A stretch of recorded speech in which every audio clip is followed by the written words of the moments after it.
Hello friends, welcome to my channel. দেশ এবং দেশের বাইরে থেকে যারা আজকে আমার ভিডিওটি কন্টিনিউ করেছেন প্রত্যেককেই gardener tips with Kamal YouTube চ্যানেলে স্বাগতম। ইতিমধ্যে আপনাদের প্রত্যেকের ছাদ বাগানের আম গাছে মুকুল এসে গেছে। তবে ছাদ বাগানে নর্মাল গাছগুলোতে মুকুল আসলেও কোনো কোনো ছাদ বাগানে 12 মাসি আম গাছগুলোর মধ্যে এখনও পর্যন্ত মুকুল আসেনি। তবে মুকুল আসার প্রস্তুত অলরেডি নিয়ে ফেলেছে।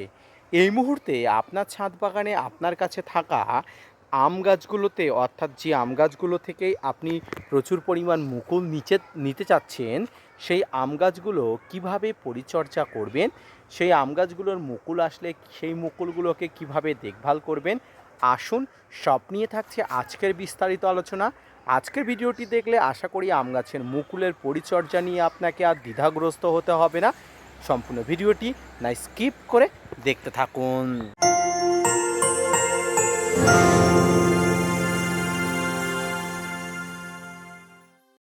প্রিয় দর্শক বন্ধু, দেশ এবং দেশের বাইরে থেকে যেখান থেকে আজকে আমার ভিডিওটি কন্টিনিউ করেছেন প্রত্যেককে নমস্কার, সালাম, আদাব জানিয়ে আজকে ছোট্ট উপস্থাপনাটি শুরু করছি। আম গাছের মুকুল আসা মাত্রই আপনাকে পরিচর্যা শুরু করে দিতে হয়। প্রথম কথা, আম গাছের মুকুল দেখা দিলে গাছের গোড়াতে জলও কষ্ট কোনোভাবেই দেওয়া যাবে না। তাই গাছের গোড়াটাকে সবসময় কিন্তু আপনাকে ময়শ্চারাইজ থাকতে হবে। ময়শ্চারাইজ থাকা মানে এই নয় গাছের গোড়াটা সবসময় কাদা কাদা করে ফেলা, কিন্তু গাছের গোড়াটাকে সবসময় কিন্তু শুকনো খটখটে করে রাখলে চলবে না, হালকা ভিজা ভিজা ভাব করে রাখতে হবে। গাছের গোড়াতে যখন আপনি ভিজা ভিজা ভাব করে রাখবেন, অর্থাৎ জল দেবেন, সেই জলের সঙ্গে কিছু পদার্থ আপনাকে দিতে হবে, যে পদার্থের মধ্যে অন্যতম হলো পটাশ এবং ফসফরাস। পটাশ এবং ফসফরাস ছাদ বাগানে এই ধরনের আম গাছের জন্য অত্যন্ত গুরুত্বপূর্ণ। তাই পটাশ এবং ফসফরাস আপনাকে অবশ্যই দিতে হবে। পটাশ সার যেমন একদিকে স্প্রে করা যায়, অপরদিকে কিন্তু ফসফরাস সার গাছের গোড়াতেও দেওয়া যায়। তাই পটাশ সার স্প্রে এবং গাছের গোড়াতে যেমন দেবেন, ফসফরাস সারতেও কিন্তু গাছের গোড়াতে দেবেন। প্রথমেই বলি পটাশ সারের স্প্রে ফর্ম। 0050 অর্থাৎ সালফেট অফ পটাশ ছাদ বাগানে গাছের জন্য অত্যন্ত গুরুত্বপূর্ণ। প্রতি লিটার জলে 2 থেকে 3 গ্রাম পটাশ নিয়ে অবশ্যই এই ধরনের মুকুলের উপরে স্প্রে করে দেবেন সপ্তাহে একবার করে, ততদিন না পর্যন্ত যতদিন মুকুলগুলো সেট আপ হয়ে যাচ্ছে খুব সুন্দরভাবে। এর পাশাপাশি গাছের গোড়াতে জলের সঙ্গে আপনি মিউরেটেড অফ পটাশ বা সালফেট অফ পটাশ কিন্তু টবের মাটিতে দিয়ে দেবেন। তবে এই যে শুকনো খটখটে অবস্থা, এটি কিন্তু কখনোই রাখতে দেবেন না। আজ যেহেতু আমি একটু ব্যক্তিগত কারণে ব্যস্ত ছিলাম, সেই কারণে কিন্তু জল দেওয়া হয়নি। তবে এই ভুলটি কিন্তু আপনি দ্বিতীয় কোনো দিন করবেন না। এর পাশাপাশি গাছের গোড়াতে এসএসপি অর্থাৎ সিঙ্গেল সুপার ফসফেট অবশ্যই দিতে হবে। সিঙ্গেল সুপার ফসফেট ছাদ বাগানে গাছের জন্য অত্যন্ত জরুরি। তাই সিঙ্গেল সুপার ফসফেট গাছে অবশ্যই দেবেন, তবে সেটি অল্প মাত্রায় দেবেন। এক্ষেত্রে বলে রাখি, ছাদ বাগানে গাছে মুকুল আসার পরবর্তীতে বিভিন্ন শোষক পোকা, চোষক পোকা, লেদা পোকা, বিভিন্ন ধরনের মাইটস বা ট্রিপসের আক্রমণ ঘটে। এগুলো এই আম গাছের মুকুলকে চুষে খেয়ে ফেলে, মুকুলগুলো কালো করে দেয়। এর পাশাপাশি ফাঙ্গাসের আক্রমণ ঘটে। এই আক্রমণ যাতে না হয় তার জন্য অবশ্যই আপনাকে কিন্তু অবশ্যই ফাঙ্গিসাইড কীটনাশক ব্যবহার করতে হবে। ফাঙ্গিসাইডের মধ্যে সাবম্যানসার, Bavistin, Ridomil Gold, Blitox, blue copper, M45, Amistar Top, Antracol, এই ধরনের ফাঙ্গিসাইডগুলো ব্যবহার করবেন।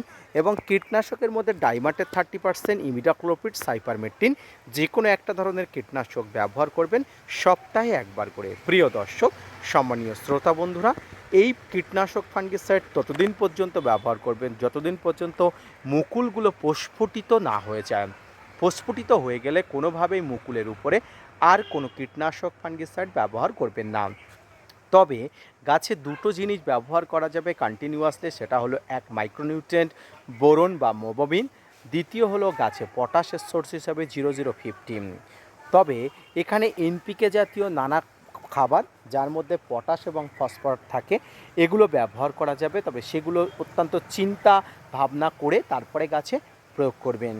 এর পাশাপাশি ছাদ বাগানে গাছে তরল মাইক্রোনিউট্রিয়েন্ট হিসাবে আপনি মোবোবিন ব্যবহার করতে পারেন, ক্ষমা করবেন, তরল মাইক্রোনিউট্রিয়েন্ট হিসাবে আপনি অ্যাগ্রোমিন গোল্ড বা অ্যাগ্রোমিন ম্যাক্স ব্যবহার করতে পারেন। অ্যাগ্রোমিন গোল্ড বা অ্যাগ্রোমিন ম্যাক্স ব্যবহার করলে আপনার ছাদ বাগানের মুকুলগুলো সুস্থ সবল স্বাভাবিকভাবে বড় হয়ে উঠবে। এর পাশাপাশি যারা তরলভাবে পিজিআর বিভিন্নভাবে মাইক্রোনিউট্রিয়েন্ট বা অনুখাদ্যের একসঙ্গে প্রয়োগ করতে চান, তারা একটা পদার্থ ব্যবহার করবে, সেটা হলো সিউইড এক্সট্রাক্ট।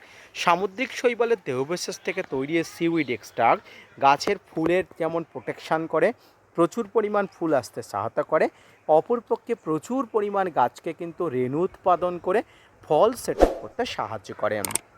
এইভাবে মুকুল আসলে আপনার ছাদ বাগানের গাছগুলোকে পরিচর্যা করবেন। তবে এক্ষেত্রে বলে রাখি, জল কিন্তু কম দেওয়া চলবে না, জল কিন্তু যথেষ্টভাবে দিতে হবে, তবে অতিরিক্ত জল দেওয়া চলবে না। তবে গাছে ফাঙ্গাস কীটপতঙ্গর আক্রমণ হতে দিলে হবে না। এক কথায় একদম ফুল টাইট প্রতিরক্ষা ব্যবস্থা রাখতে হবে এবং গাছগুলোকে সঠিকভাবে সঠিক পদ্ধতিতে দেখভাল করতে হবে।